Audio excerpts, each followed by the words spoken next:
শুধু নিজে ভালো থাকার নামই জীবন না, সবাইকে নিয়ে ভালো থাকার নামই জীবন। আপনারা সবাই কেমন আছেন? আশা করছি আল্লাহর অশেষ রহমতে আপনারা সবাই অনেক অনেক ভালো আছেন, সুস্থ আছেন এবং নিরাপদে আছেন। আলহামদুলিল্লাহ, আমিও ভালো আছি। Welcome back to my channel. আমি আকিবুর নাহার। আমার নতুন আরও একটি ব্লগে আপনাদেরকে সকলকে স্বাগত জানাই। তো এরকম বৃষ্টির দিনে কিন্তু কোনো কাজই করা যায় না, বসে থেকে আর কি করব। তো চলুন গাছ থেকে কাঁঠাল পাড়া যাক।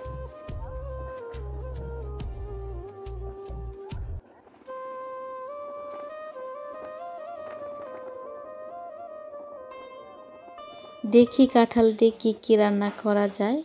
তো চলুন ব্লগটি স্টার্ট করছি। আই হোপ আজকের ব্লগটি আপনাদের কাছে ভালো লাগবে। গাছে দুই একটা জামরুল আছে, তো পাকার আগেই কিন্তু পাখি খেয়ে নেয়। আমরা তো জামরুল পাই না, শুধু জামরুলের খোসাটা পেয়ে থাকি। আমাদের এখানে কিন্তু প্রচুর বৃষ্টি হচ্ছে, তো ধানের কাম ফেলে রেখে কিন্তু ঘরে বসে দিন কাটাতে হচ্ছে। অর্ধেক কাঁঠাল সিদ্ধ করে নিলাম আর অর্ধেক তরকারি রান্না করে নিব।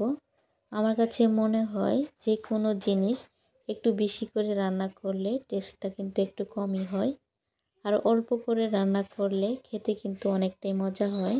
তো কাঁঠালটা কিন্তু অতটা বড় না, মাঝারি সাইজের, এই জন্য মনে হয়েছিল কাঁঠাল সিদ্ধ আর তরকারিটা মনে হয় কম হবে।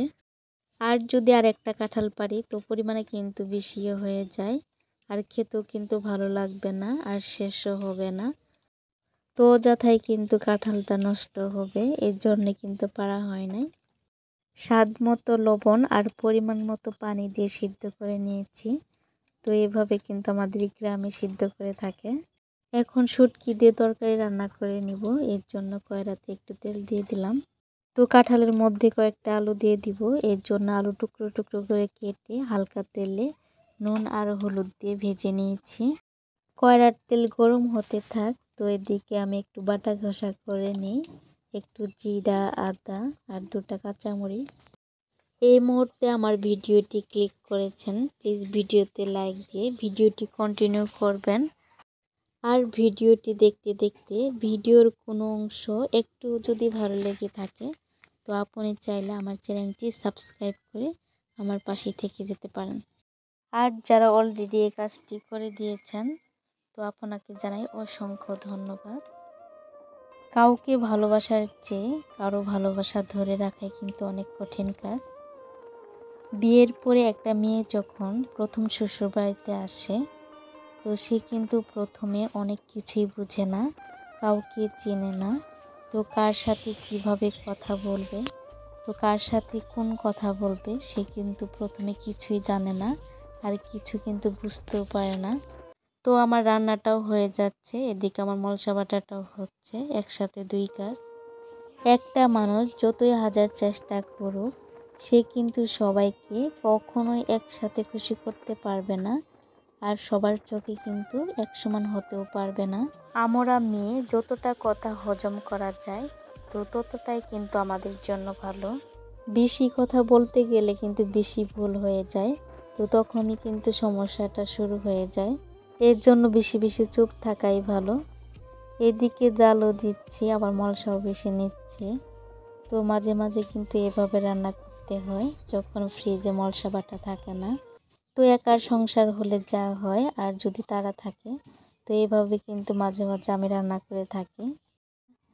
তো মাঝে মাঝে কথার উত্তর না দিয়ে নীরব থাকাটাই কিন্তু অনেক বুদ্ধিমানের কাজ। তো অনেকেই মনে করে থাকে নীরবতা হয়তো বোকামির কাজ।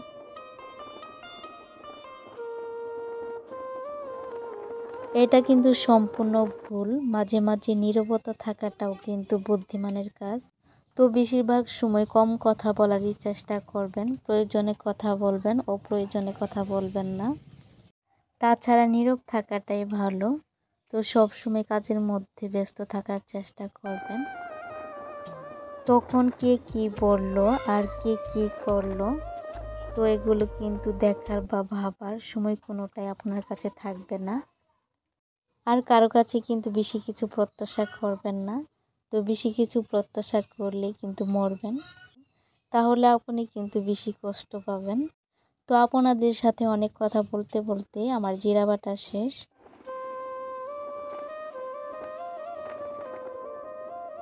আদা রসুন জিরা বাটার সাথে হলুদ মরিচের গুঁড়া আর স্বাদ মতো লবণ দিয়ে দিয়েছি।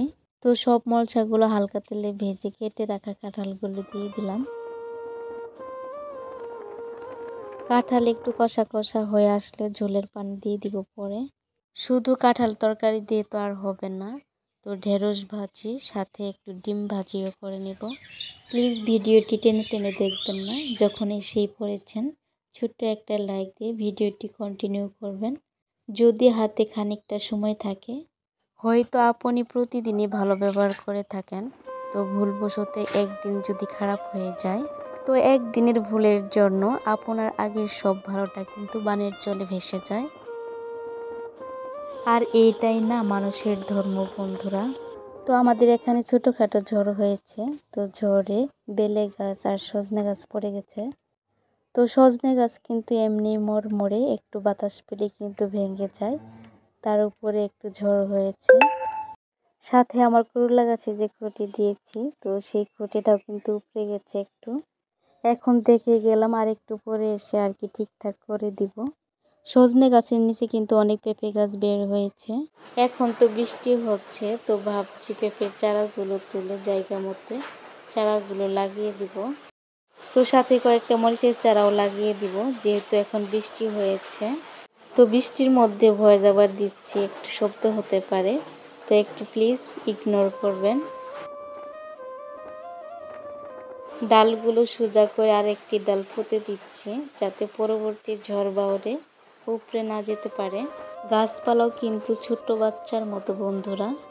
তো একটা ছোট্ট বাচ্চাকে তিলে তিলে যত্ন করে আর ভালোবাসা দিয়ে বড় করতে হয়, তেমনই একটা ছোট্ট গাছকে তিলে তিলে যত্ন আর ভালোবাসা দিয়ে বড় করে নিতে হয়।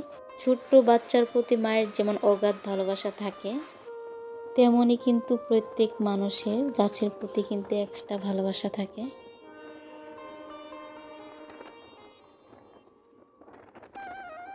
সুখ মানে এই না আপনার কাছে অনেক কিছুই থাকতে হবে। সুখ সম্পূর্ণ মনের ব্যাপার। যদিও আপনার কাছে অল্প কিছু আছে, তো অল্পতেই যদি সন্তুষ্ট থাকতে পারেন, আর তাহলে সুখের সন্ধান মিলতে পারে আপনার কপালে, আর নিজেকে বড় সুখী মনে করতে পারবেন। তো ভিউয়ার্স, আপনি যদি গ্রাম আর গ্রামের মাটিকে ভালোবেসে থাকেন, তো ভিডিওটি অবশ্যই আপনার জন্য।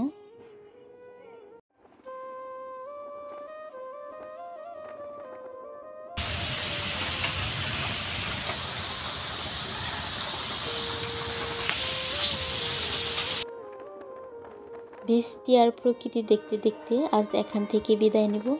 সবাই ভালো থাকবেন, সুস্থ থাকবেন। দেখা হবে নতুন কোনো ভিডিওতে। আজ তাহলে আসি, সবাইকে আল্লাহ হাফেজ।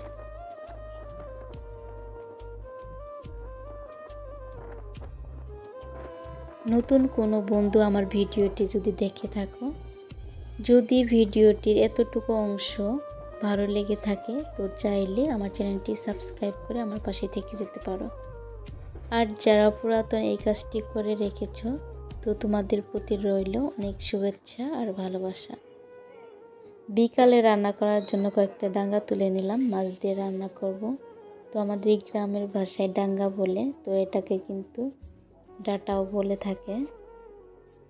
তো আমার আজকের ভিডিওটি কেমন হয়েছে, তো লাইক কমেন্ট শেয়ার করতে কিন্তু ভুলবেন না। কথা বলতে বলতে ভিডিওর একেবারে শেষ পর্যায়ে এসে পড়েছি। তো এখনও যদি আপনি ভিডিওটি দেখে থাকেন, আপনাকে জানাই অসংখ্য ধন্যবাদ এতক্ষণ আমার পাশে থাকার জন্য।